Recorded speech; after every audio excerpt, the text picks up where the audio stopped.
nga la nge kalung hel kam phua tu lal nun puya sha se khoi nge sil do ne kalung hel kam ami in min han che thiam te me ula tu lai chang than nun ling len se thi zong ge che thiam top la ve bu the thing nge thiam lo mai bul dam doi shi zum si zu lo mom lo om the hop si lo thok lo le jing thau lo om the la nu han va pung so en ani le rol thar vai ve la ram le nam ka hu han iti ano ipa thun na nge nep si chuan nge so tam ma lai chuan mi suan chin chia la chu ka ni ya tu nai ro lu ko pia han dor le om ta so ke ni beng si ka ngai to hun ta en te so lai tam va so apa char thin da chu ro pu le tak so mathematics thiam char thin po wai na chan ti thiam ni so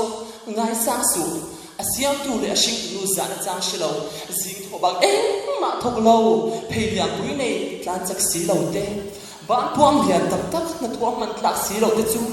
tiang pe la phut su khan la ya chung chai sak zo che amel ma doi pura jama chwa thei ni turin buk na dik lo hi lal pa mi wa chuan thil ten om takani a dor kai le ser da na ro ala phang ni thong ni dik tumin phili su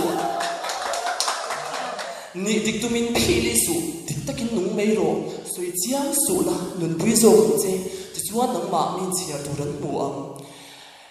rai tur vul kan vok achinga rai lo tur vul kan sanu rai thung si